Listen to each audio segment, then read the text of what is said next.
Good, I may need your help, Chris. And you're live. Hey, I am live.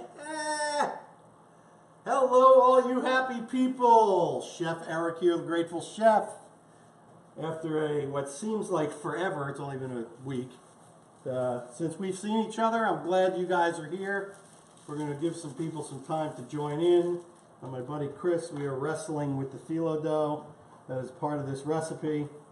So we're going to see how it goes. We're doing real life cooking here. We have successes, maybe we have mistakes. It's awesome. I will ask that everybody who's viewing this show for the first time, chime in, say hello, tell us where you're from, tell us whatever, what you like to cook. Our crack producer and camerawoman and wind beneath my wings, Lynn, is going to be fielding and as many questions as she can. She might not get to all of them. I will make sure that I reply to them after the show is over. We have a really awesome show tonight. It's fantastic. Decadence, just in time for the holidays. And, you know, whether it be for Christmas, Hanukkah, New Year, whatever, this is a great, easy recipe. I hope everybody, and I would be remiss if I didn't hope that everyone had a great Thanksgiving, cooked your hearts out. I sure did. I was in charge of the turkeys and made some, if I do say so myself, some pretty great turkeys. Some of the best that I've ever had. So it was really good. It was pretty relaxing and chaotic at the same time. I'm guessing you know what I mean. So, yes, Lynn, do I see Confusion? Confusion? Yeah, I just don't see you up on Grateful Chef yet. Oh. Somebody check me on Grateful Chef. That would be bad. Well, it could be producer error. Producer error, uh-oh. So we were on Eric Eisenbud, not Grateful Chef. Right. Are you on? You're definitely on Eric Eisenbud. Right. But I don't see you on The Grateful Chef? the Anybody? Grateful Chef. Bueller? Bueller? I'm on Grateful Chef? Yes, 2 minutes ago. All right. You're up. Fantastic. We are on Grateful Chef. Hello, all my Grateful Chef people. So happy for you to join us once again. You know how much I love doing this. Hopefully you're getting a lot out of it. And Lynn has a couple of hellos already. Yes, I do. Hello from Texas, from Sean Hill. Hello, Sean. And we've got Julie on with us tonight. And Hi, Alan Julie. Berkowitz and Dave. Alan Berkowitz, old friend of mine. I don't David. know what Aguaman here, but hey, Okay. sorry. Hello.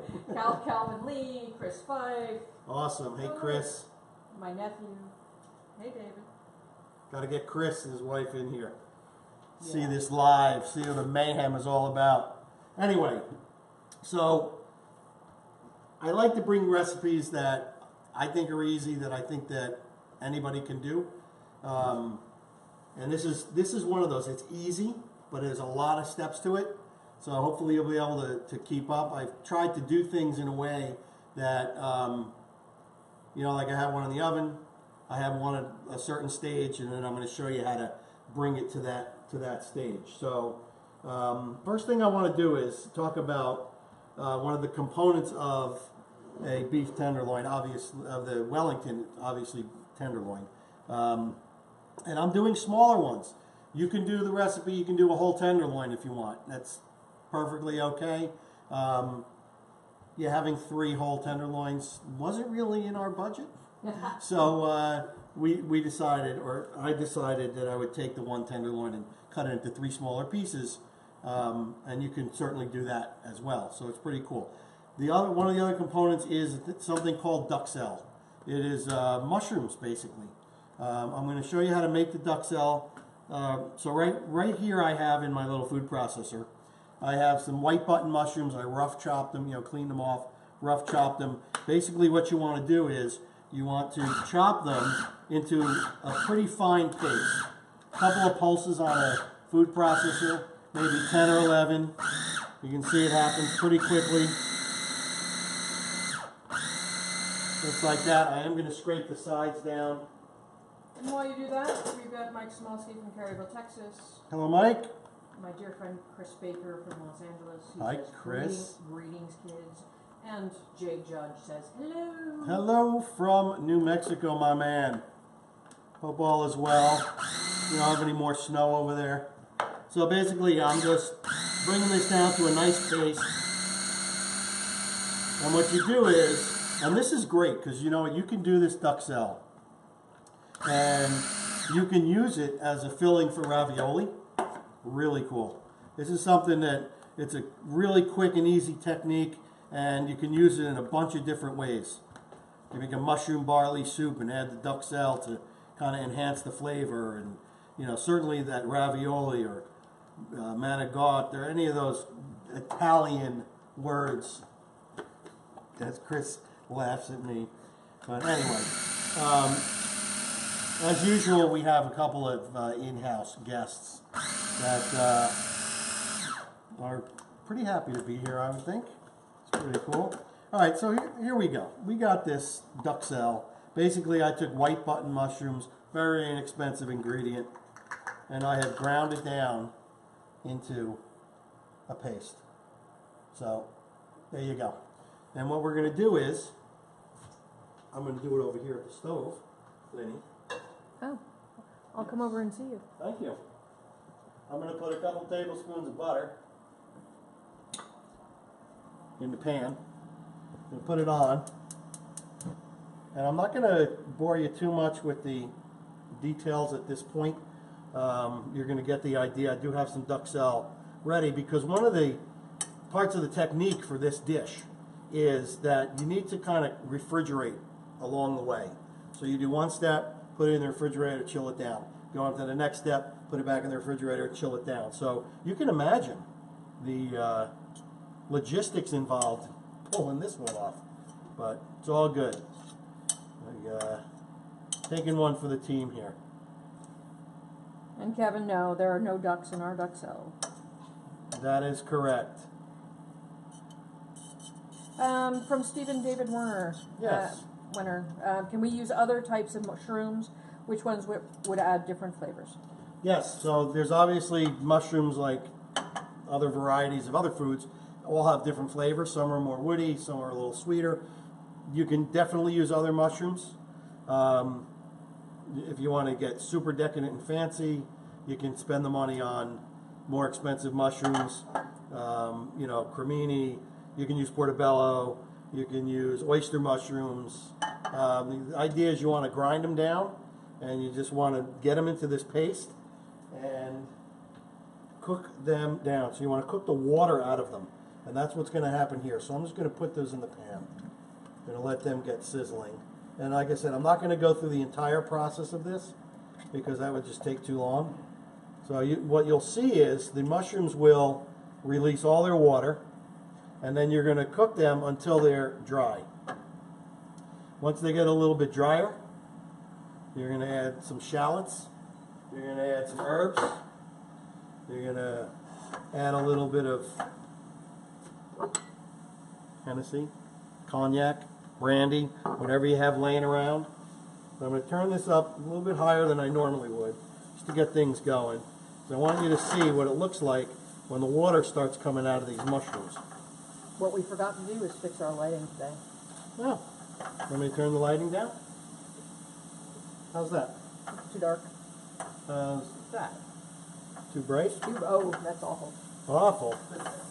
Uh-oh. Well, that's not good. Yeah. All right. So I got this over a pretty high flame. Yeah, can you turn the lights off again? I will turn the lights off again. A little bit better? Yeah, I think it's a little bit better. I could go get the other light, but I think we're okay. So I'm going to take this time while we're doing these mushrooms. I want to continue to encourage you to invite your friends to join our group, join my Instagram, follow me on Instagram, YouTube channel, like and subscribe. Help your Grateful Chef build the Grateful Chef brand a little bit. It goes well appreciated. I assure you. Alright, so you can see that this is more liquidy. See if I can show you that. You're off the screen. There we I are. have them really close up. Alright, Yeah. so you can see it's got some liquid coming out of them. You want them just to dry out. And I'm kind of going fast forward here. Hopefully it'll happen faster. You definitely want to kind of take your time with this. So let that. Oh, hello. Look, we got some light. Sound any better? Oh, There that we works. go. Perfect. Chris, the lighting man today. And we have Ron Pilata. Hello, And Ron. He said he had he loves mushroom duxelle, and they had beef Wellington at their wedding. Fantastic. And then we also have Louis Hanna. He said, "Hi, chef." Hey, Louis. So what you're going to notice as these dry out is they're going to start to stick. Little bits are going to start to stick and brown on the bottom of the pan. That's totally okay, because when we put in the Hennessy, you're going to scrape all that up. So perfectly fine. This is a small amount because again I have some ready for the Wellington we're going to build. So I'm just going to let it go a little bit longer.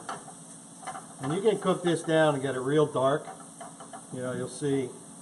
I'm going to show you the difference. So this is the duxelle that's ready, and this is the duxelle that's in the pan. You can see a total color difference. It's pretty cool. And duxelle is super rich, super decadent, and that's what beef Wellington is all about. So this recipe, I did this recipe once before, and I actually added foie gras to it, and it was really nice. But that's just a pretty expensive ingredient, so I decided to go without it. All right, and you can see where it's kind of coming together in one mass in the pan. I'm going to go for it. I'm going to go for it. So next thing you want to add is some thyme. A little thyme to the pan. A little fresh chopped thyme. Put that away. And then I've got some shallots. So I just thinly slice these shallots. I'm going to put them in. Just let them get a little soft.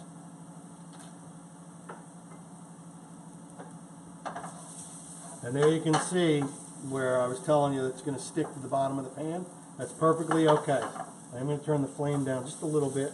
And you just want to soften these shallots. And because I was doing such a small amount, the water kind of came out and then it's dried up again, which is perfect.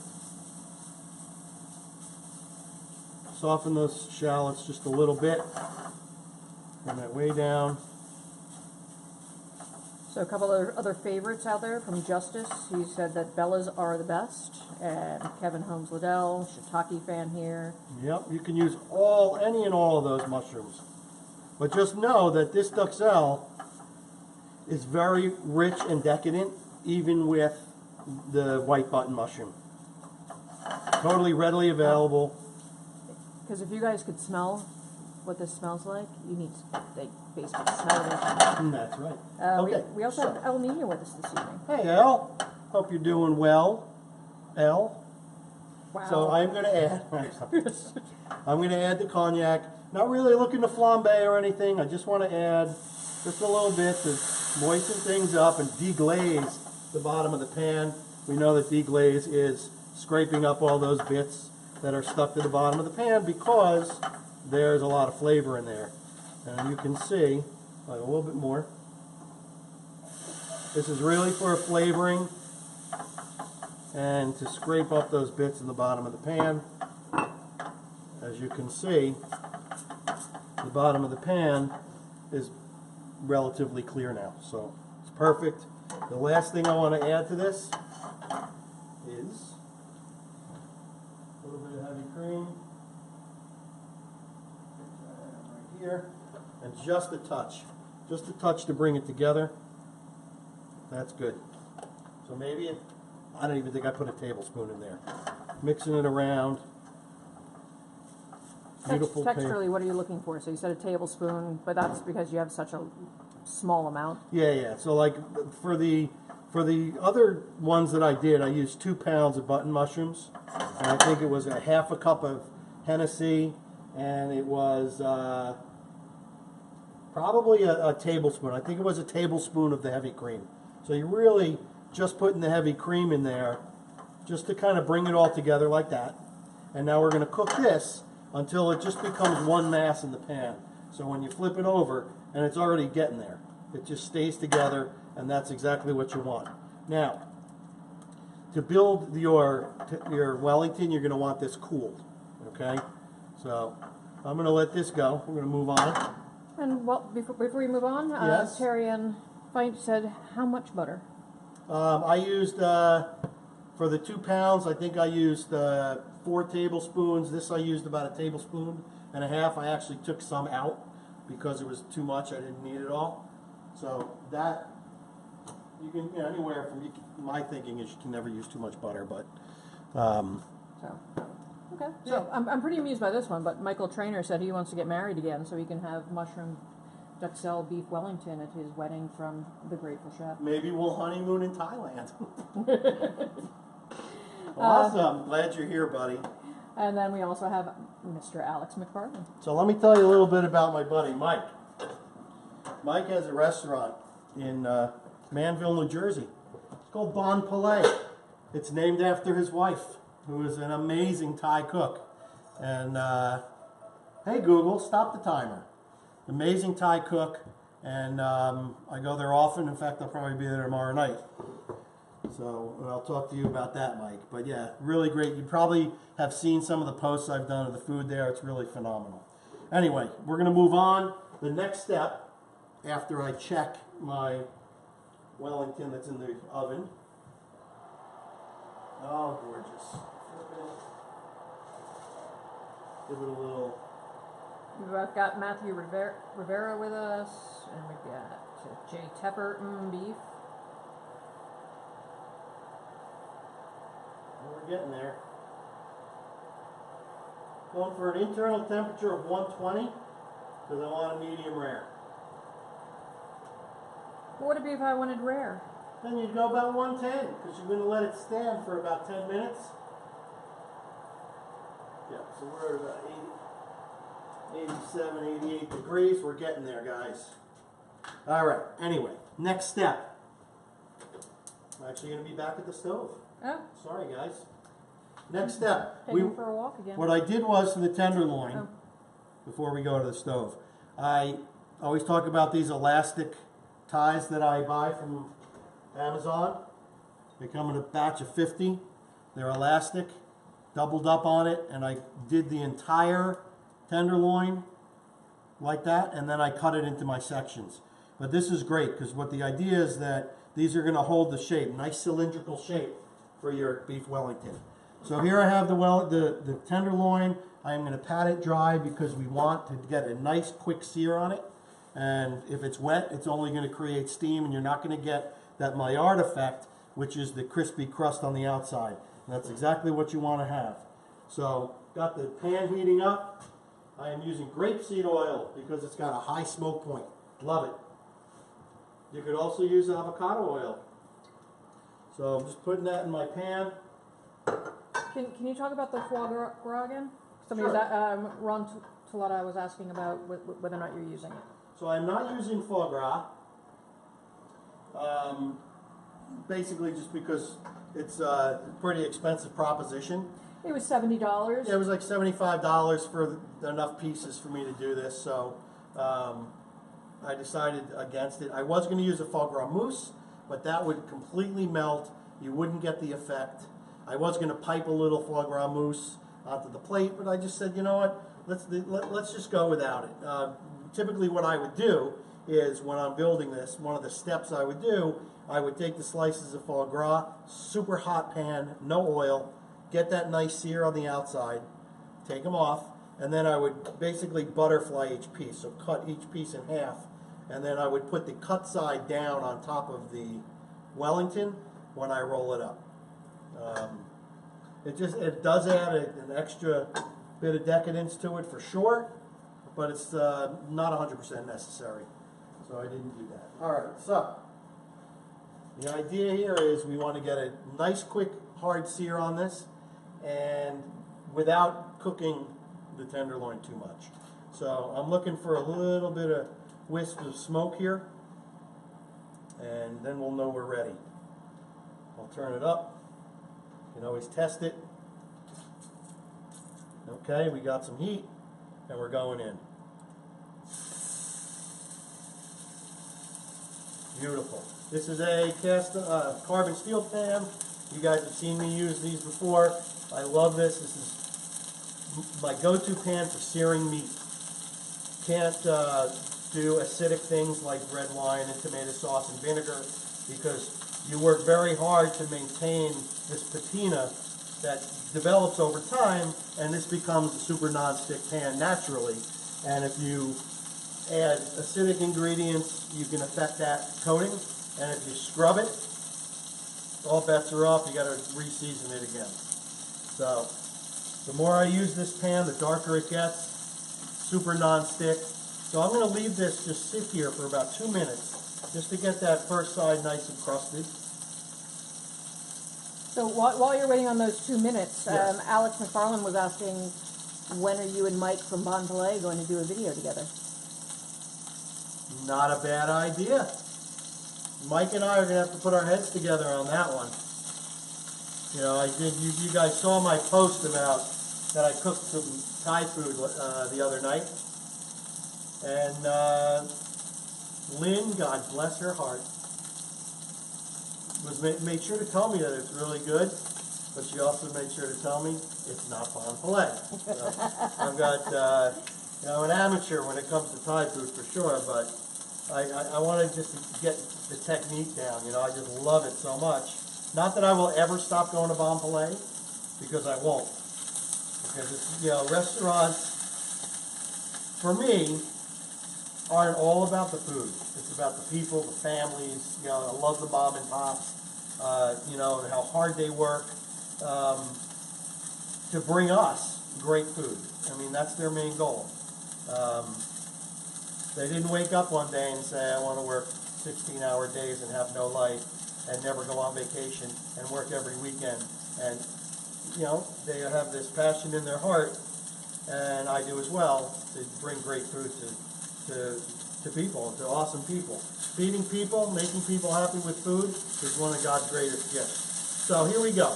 Back to the sear. You can see, that's exactly what you want. A beautiful, hard sear. Lovely. So we're going to do that on every side, real quick. You got a hi from Ms. Kira Nicole. Hi, Kira. I got your husband over here. And it looks like He's safe. Mustafa's with us tonight. Hi, Mustafa. Speaking of mom and pop restaurants, Mustafa has a wonderful Afghani restaurant. The cuisine of Afghanistan is lovely. They're a lovely family. We're going to get him on video for sure. We're working on that. Amazing, healthy, delicious food. So. And great question here. Oh! Wow! Somebody didn't turn the fan on soon enough. See, I forgot to put the hood on. We're cooking live here. This is like the real deal. You know? Now I feel like I'm in Bon Palais. Thank you, Chris. Thankfully, I have my friends here. And thankfully, that thing's all the way around the corner. Great question from Stephen Warner. Did I ask you this one already? Carbon steel over cast iron. I love them both. Carbon steel is my go-to for searing meat. Hands down. Do a piece of fish in here, you get that crispy skin. It's absolutely fantastic. And we've got a hello from Lisa Lobiendo Trite. Hello, Lisa. All right, so you see how quickly this is going? So I'm just doing every side, and I'm going to make sure that I get the ends too. Very important. Kind of seal in the meat. I don't know if you notice I'm wearing an apron today because working with flour, this coat gets totally messed up.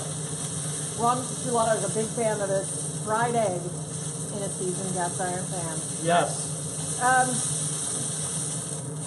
Here's a question from Terry Ann Fight. You talk about a perfect cylindrical shape, but I'm planning on doing a whole tenderloin and their shape isn't perfect. Thicker on one side, smaller on the other. Will that be an issue?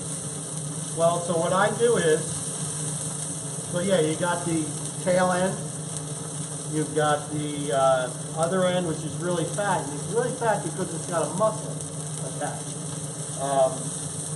So when I get a tenderloin, I will actually remove the muscle, and I will cut it to the point, the tail, I cut that tail off to the point where, and I'll use my hand to kind of squeeze it to see where it makes sense, that it makes a nice, it's a nice sizable piece.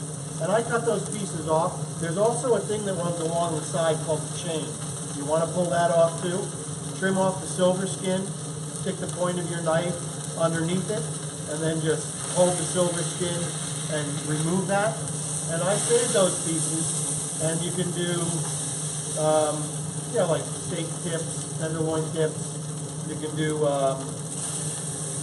you can grind them up, add them to burgers. There's a lot of things you can do.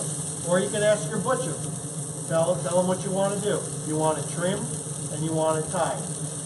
And I'm sure that they can accommodate. All right, guys, this is ready. So you can see, it did not take long.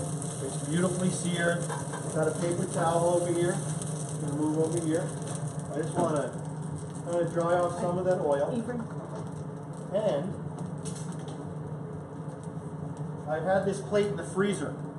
Normally I would just put it in the refrigerator for 20 minutes or so. I'm putting it in the freezer just to facilitate. Thank you, sir. And now I have to check our big Wellington. Hopefully it didn't overcook.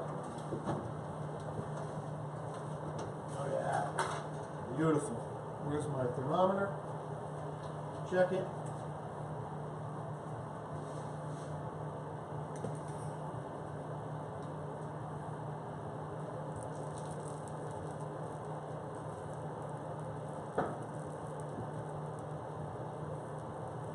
Bear with me here.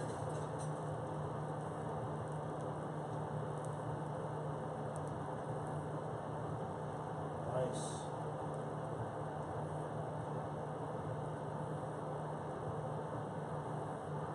From Dave La Garcia, looking awesome. Thank you. Yeah, we're definitely at 110, which is rare. 111. 112. 13. Count it up with me, folks. 14. 115.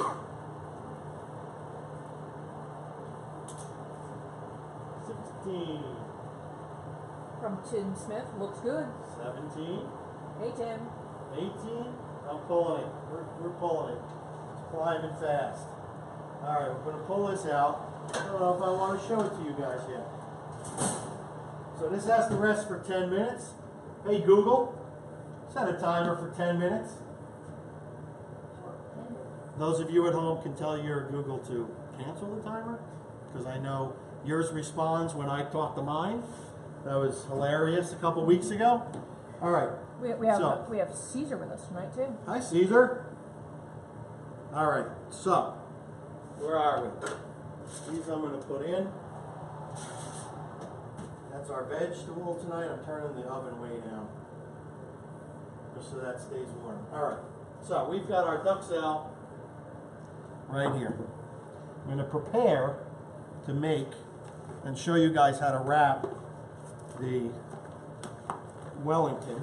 You're going to want to use plastic wrap, and you want to lay it out. Now obviously you're going to do it all depending on the size of your Wellington. So I have, these are small, so if you're doing a big one, you might need to do a double layer of plastic. No worries whatsoever. Okay, so the first thing I want to do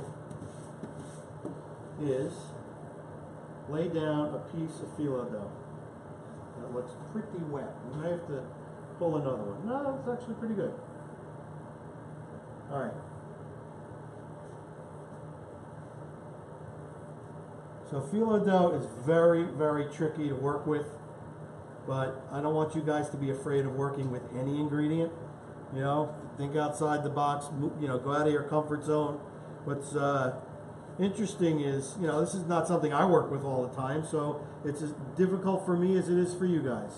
What this phyllo dough does in this application is it's going to create a moisture barrier between the duxelle, we're putting prosciutto, and so it's going to create that moisture barrier between the wet ingredients and the meat and the puff pastry. All right, so next ingredient, prosciutto. Nice thin sliced prosciutto. You're going to lay a nice bed down. This is going to be bigger than I need, so let me cut it.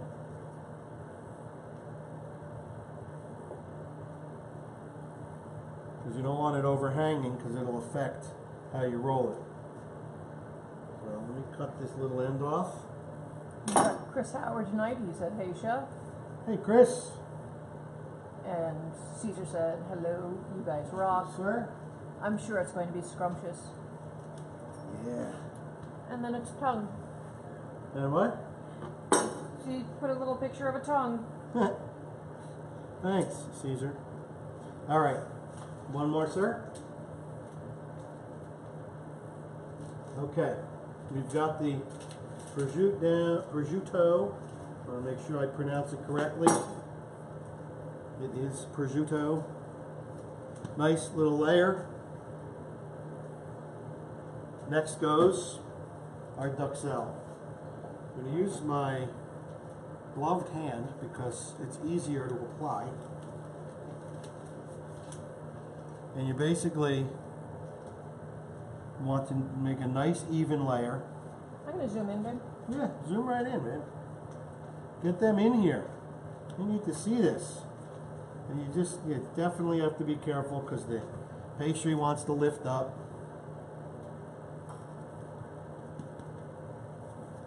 Not good, Chris? Not too shabby. Not too shabby. Are you taste test? He is Are you eating. both taste test? We're both They're taste eating the leftover prosciutto. That's why they're my friends. So Okay. is there anything special that you're doing with that, or is it just tapping Nope. it down? I'm just tapping it down, trying to make it a nice even layer. But again, you got to be careful that you don't lift up the prosciutto and tear the phyllo dough. Okay, so you've got all this down there. If you were to do foie gras, Yep. where would you put it? That would go here. When I roll it, the foie gras would be laid on the top. Now remember I told you to sear the slices and then cut the slices in half like that, and you'll lay the unseared side down onto the meat. Okay. So, back to our tenderloin, which is definitely cool enough to touch, and that's exactly what you want. Very important step right here, folks. Don't forget to cut the ties off. So at this point, you cut the ties off. They've done their job. Where am I? Not in frame. Oh. Yeah. Is that You're- producer error? Producer error. I was looking at questions. So I've got Stephen Winter. He said, "Ever find a thermometer you can leave in the Wellington to monitor the temp, remote type?"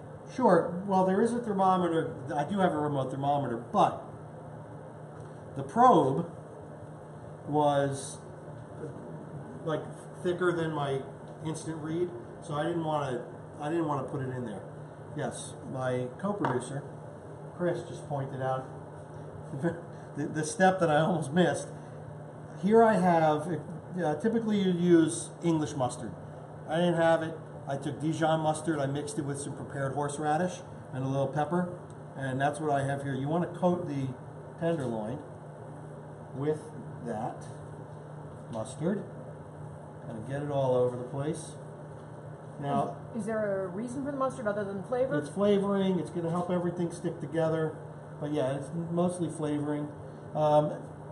Typically what you would do, if you weren't on camera with hopefully thousands of people watching,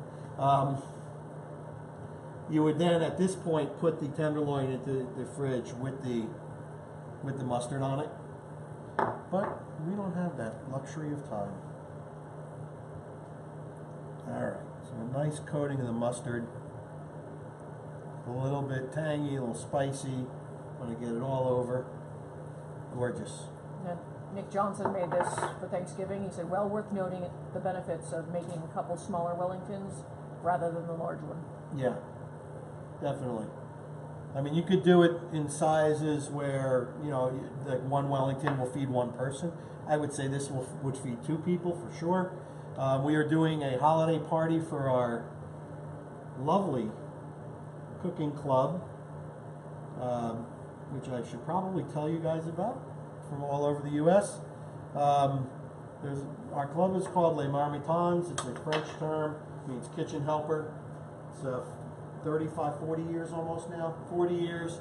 Came over from Switzerland, men getting together with a chef, cooking, and the tradition continues. There are many chapters in Canada. There are a few chapters in the U.S. I'm proud to be part of the oldest chapter in the U.S. We meet once a month with a guest chef, and we have create a 4- or 5-course menu, wine matching for those that imbibe, and we do it all under the direction of the chef. We do the cooking, and it's amazing. It's really, and it's not a chef's club. It's open for the everyday man, which is what I love about it. I'm going to cut off this extra phyllo here, being very careful not to cut through the plastic. And I want to show you what happens to phyllo dough when it gets hit the air. It dries very quickly, so it makes it kind of hard to work with. You got to be fast.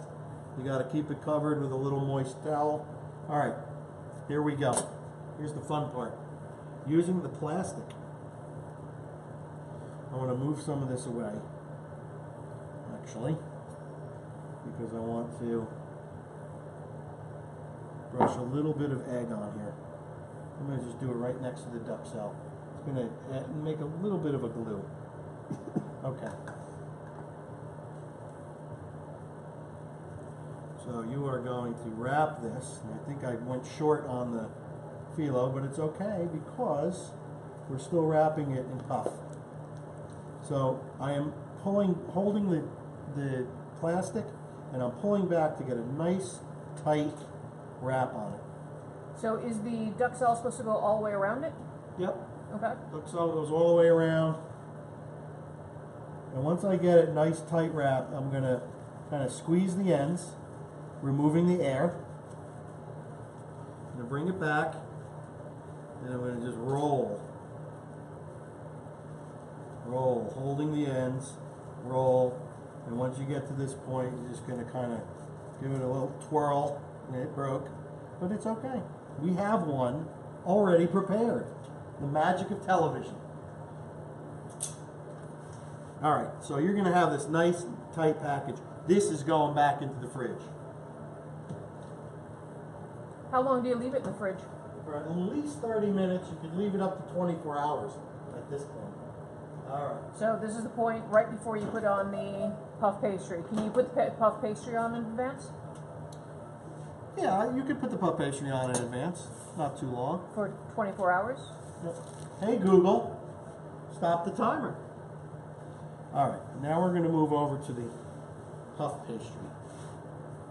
So I want you to understand, so that one didn't work out, right? So, which is perfectly fine. Cooking is not about perfection all the time. So you make a mistake, you learn from the mistake, and you do something different. So these came out perfect, of course. Off camera, of course. You know, that's the way life happens. All right, we're going to move over to the puff pastry station. Turn that off. And we're going to do the puff pastry right here on the marble. Okay. Thank you, sir. Yeah. And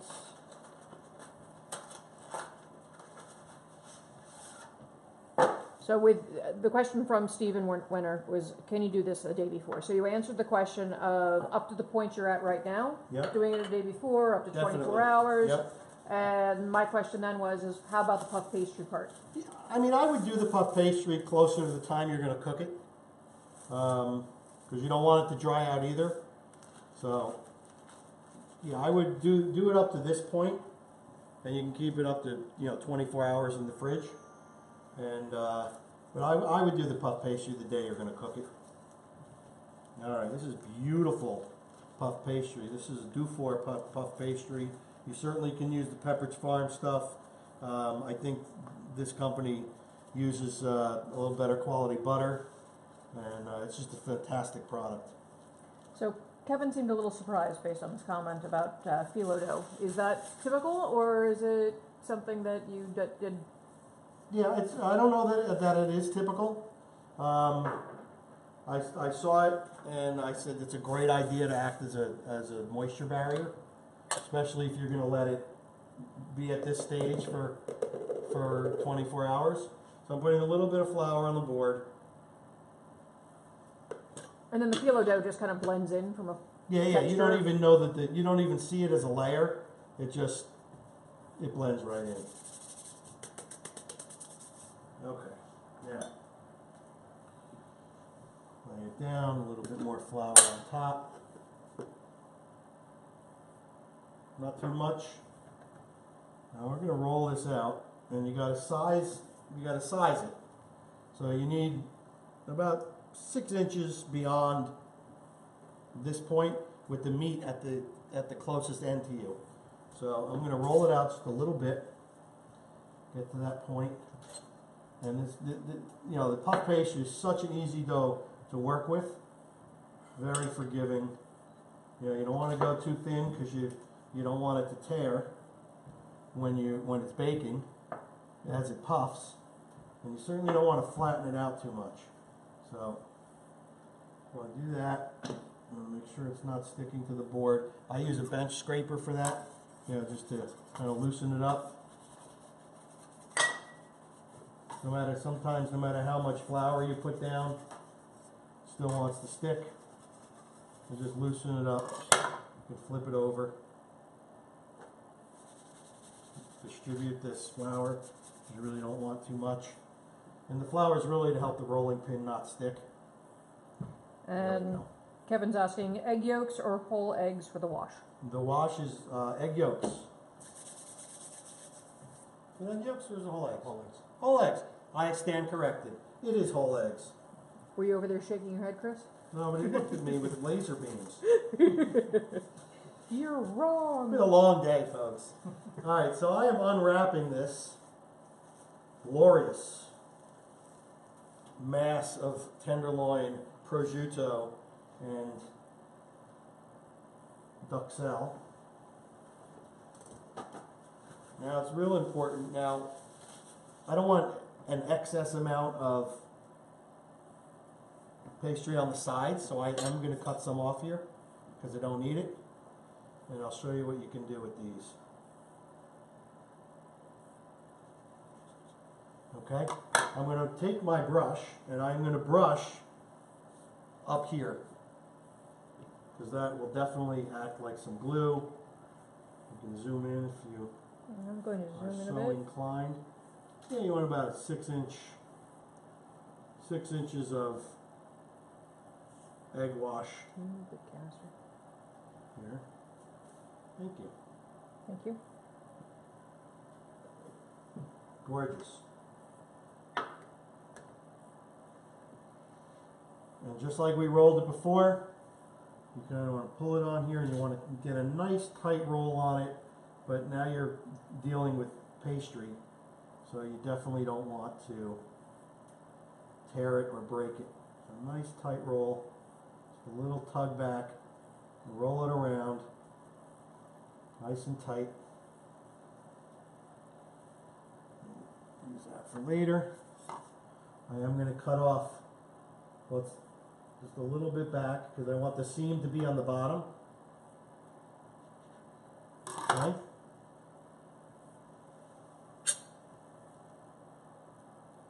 Like that. Beautiful. And now let me show you what I'm going to do with the ends. So with the ends, I'm going to lift the top up like this. Move that out of the way. Okay, I'm going to tuck in the bottom. I'm going to tuck in the sides. Trying to make it as tight as possible. And then I'm going to tuck down, and hopefully you'll have a little tail piece that'll go underneath. And that's what you're looking for right there. I'm going to do the same thing on the other side. Lift up the top, tuck in the bottom, tuck in the sides. And we get a nice seal here, like so, and then down with the top. A nice tuck it under. Okay, just like that. Gorgeous. Nice tight package. Here we go. Now, you could chill this for, 20 minutes, half hour. I'm going to put a little bit of flour on the bottom because it's a little bit sticky. And you can see if it's not sticking here, the ends, just take a little bit of the egg and kind of tuck it in the crease and get it to stick a little bit better. You're going to cover the whole thing with the egg wash anyway. So take a look at it, see if you need it. If you don't, it's fine. All right. Fantastic. Now, I'm going to get a tray.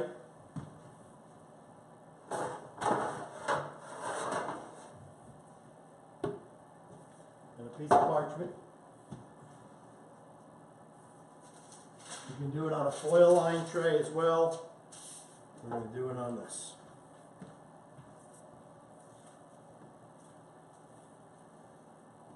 So then in the middle, we're going to go with our egg. And you want a nice even coat of the egg wash. All over, it's going to add shine. It's going to help it get nice and crispy. Like so. Chris, will you pull the veg out of the oven? Thanks. Yep, it's nice and covered beautifully.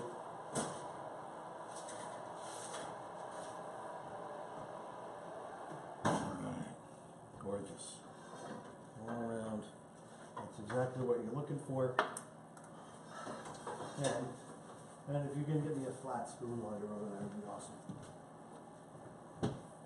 So, this is a great trick. Take a fork, and you got to be real careful. You don't want to puncture. But if you lightly drag the fork over, like so, you're going to get a nice little pattern on your Wellington.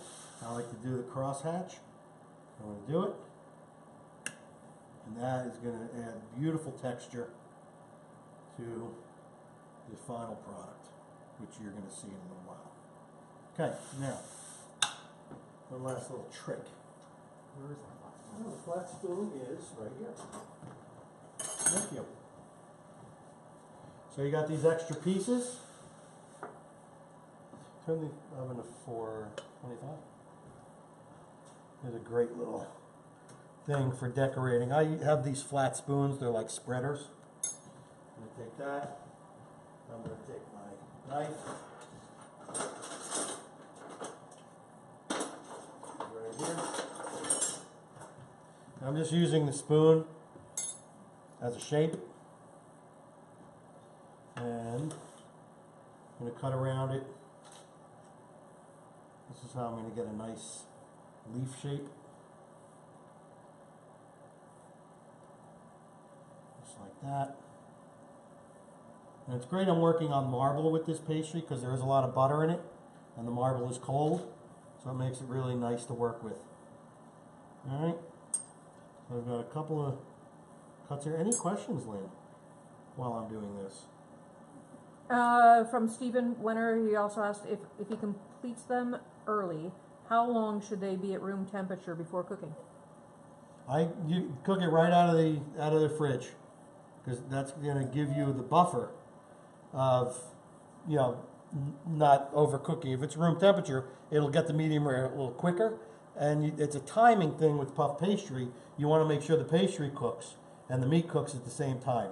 So here I have my little leaf shapes using the back of my knife so I don't cut through. I'm just going to put some design in them.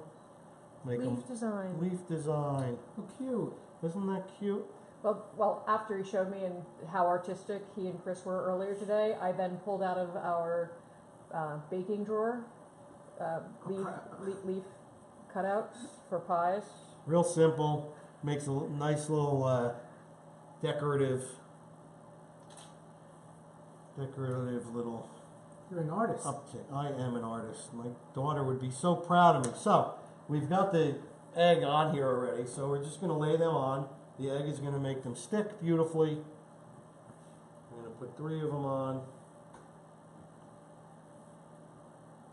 So again, you can see that this recipe is not difficult, but it is got lots of steps. And then of course I want to brush the egg on top of the leaves. And so I got my oven at 425. If you have a convection oven, do use it. Puff Pastry loves convection ovens. And so I'm going to put this in. It's going to take 25 to 30 minutes, 35 minutes, depending on the size and everything. So kind of give an idea. So Terry Ann was asking the question. So she's good. Yep. She's looking at doing. She's looking at doing smaller ones. And so with that, if she's going to do the smaller ones, how do you do the cooking time? So this one, how many pounds do you think this is? 2 pounds? This is, I think, about a pound and a couple ounces, maybe. Yeah, it's a pound and a couple ounces. So this will take 20, 25 minutes. You want to do the smaller ones. Best thing to do, use a thermometer and go for that 110 for rare, 120 for medium rare. That's the best and most accurate way. So this is going in. We'll eat that later. And that is how you assemble beef Wellington. I'm going to come a little closer to you. Yep, we're going to get ready to plate. Fantastic. All right, this is the moment of truth. This is the moment of truth. Always is when you're cooking live. You know, what will become of our fair hero? Has he overcooked? I have my culinary buddies here. I have my reputation at stake. I have an audience of millions watching me right now. All right. So Mark Senna said he did individual ones a few years ago and they came out great. Mm-hmm. It looks nice. Oh, that looks gorgeous. Right. From Stephen again, he said, would you do a longer sear time for different done times? Medium rare, medium, etc.? No. I would do just a quick sear. You really don't want to cook it. I mean, I saw reference to a recipe that they cooked it almost completely. I think it was a Gordon Ramsay recipe. He cooked it completely and then wrapped it and then baked it. And, you know, I'm a skeptic. I don't know how you can get a medium rare. How you can get a medium rare if you've already cooked it to medium rare. And I'm using a serrated knife. And from Jay, awesome, yum. And from Mr. Ephraim, who is sitting across the island, he said it looks awesome and he can't wait to taste it. Mm-hmm. All right, so I've got a nice crisp crust. You basically want to cut the end off, hopefully exposing the meat. This is like chef's special. It's like puff pastry with duxelle and prosciutto. Delicious. Mmm. And Dave La Garcia said, pressure is on. The pressure is on. I'm feeling it. Before I do that, I am going to put some other elements on the plate. I have made these delicious Duchess potatoes. Okay, it's basically a nice mashed potato. It's got nutmeg, it's got some egg yolks in it, it's got salt and pepper. Put it in a piping bag, pipe them out onto a sheet tray. You put them you brush them with a different egg wash. It's actually egg yolk and a little bit of heavy cream. Brush them on, bake them for 30 minutes, and that's what you get. You have those, and as if that weren't enough. Awesome, these are perfect. They have these really lovely beets in the store. And here's this baby right here. And as you're plating beets, Yes. another question from your peanut gallery from Ephraim. He's got some venison in his freezer. Could he use that to make this? Absolutely. I don't see why not. I saw a pork Wellington earlier today, and I don't see why you couldn't do that. So here I have these beautiful golden and red beets. I basically roasted them in the oven. Once they're cool to the touch, little paper towel, the skin rubs right off. I sliced them, and I just warmed them back up in the oven. All right, let's get to the task at hand here. Now you're going to want to cut this relatively thick. You know, it's a hearty meal. You go slow because you don't want that puff pastry to break.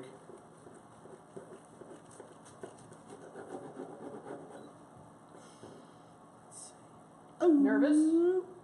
Oh my God, that's cooked beautifully. Nice. Mm-hmm. Okay, I'm going to zoom in for this. Please do. Because, wow. Cut another piece.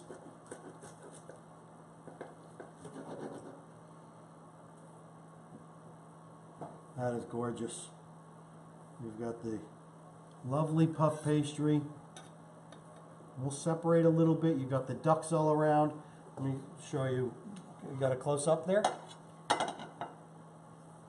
Okay, so let me show you this. You have the beautifully medium rare, leaning towards rare. You got the nice crisp puff pastry. You've got the duxelle. You don't even see that phyllo dough, and you can see that the prosciutto is there. Absolutely lovely. Gorgeous. So, without further ado, Time to taste.